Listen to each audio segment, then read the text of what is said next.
If your bestie looks like she's about to murder you over a silly argument, you're in a drama. Let's dive into tonight's epic showdown. Meet Delilah, Susan, and Patricia. Three lifelong friends who, in their 40s, usually agree on everything. But tonight they're about to disagree on something catastrophic. Men's heights. Delilah kicks things off with a snicker. Men between 5'10" and 6'2" are the sexiest. Susan's eyes narrow, her confidence bubbling over. No, the perfect height is 6'1" to 6'4". The room gets tense. Delilah and Patricia glare daggers at Susan. Then Patricia, hesitant but determined, chimes in. Actually, 6'3" to 6'6" is the sexiest height. You could cut the tension with a knife, and eventually they do. Their husbands' heights don't help. Delilah's husband fits Patricia's preference, Patricia's husband suits Delilah's, and Susan's secret boyfriend? He's 5'10", right in Delilah's range. Suspicion brews, friendships crack. What started as a laugh turns deadly serious. They can't agree to disagree, and then the unthinkable happens.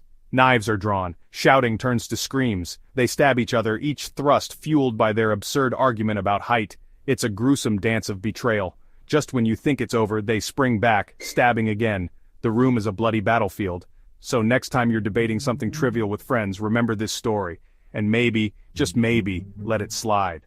Delilah's laughter echoes through the room, a sarcastic sound that only fuels the fire. You can't be serious, Susan. She mocks, her voice dripping with disdain. Susan's face flushes with anger, her eyes narrowing even further. I am serious, Delilah.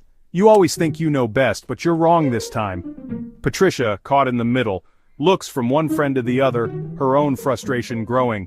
Why does it even matter? She asks, her voice trembling. Why are we letting something so stupid tear us apart? But her words fall on deaf ears. The argument escalates, voices rising, faces contorting with rage. Delilah and Susan are now standing, their bodies tense, ready for a fight. Patricia, still seated, watches in horror as her friends transform before her eyes. This is insane, she whispers, but no one hears her. The room is filled with the sound of their shouting, each woman trying to outdo the other. The tension is palpable, a living thing that seems to grow with each passing second. Delilah's face is a mask of fury, her eyes locked on Susan. You think you're so perfect, don't you? She spits. Susan's response is immediate, her voice a sharp retort. At least I'm not delusional like you. Patricia, feeling the weight of the situation, finally stands. Enough, she cries, but her voice is lost in the chaos. The argument has taken on a life of its own, a monster that none of them can control. Patricia's attempts to mediate are futile, her words drowned out by the escalating conflict. The friends, once so close, are now enemies, their bond shattered by something as trivial as a debate over height. The room feels smaller, the air thick with tension and unspoken words. Each woman is trapped in her own anger, unable to see the absurdity of the situation. As the argument reaches its peak, the unthinkable happens. Delilah, in a fit of rage, grabs a knife from the kitchen counter. Susan, not to be outdone, follows suit. Patricia, her heart pounding, watches in disbelief as her friends turn on each other. The room erupts into chaos, the sound of their screams filling the air. Each stab is a betrayal, each thrust a reminder of how far they've fallen.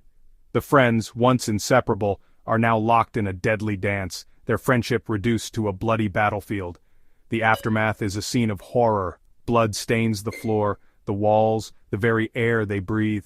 The friends, now enemies, lie in a heap, their bodies broken, their spirits shattered. The room, once filled with laughter and love, is now a silent witness to their downfall. As the dust settles, the reality of what they've done sinks in. They have destroyed each other over something so meaningless, so trivial. The lesson is clear. Sometimes it's better to let things go, to agree to disagree, to remember what truly matters.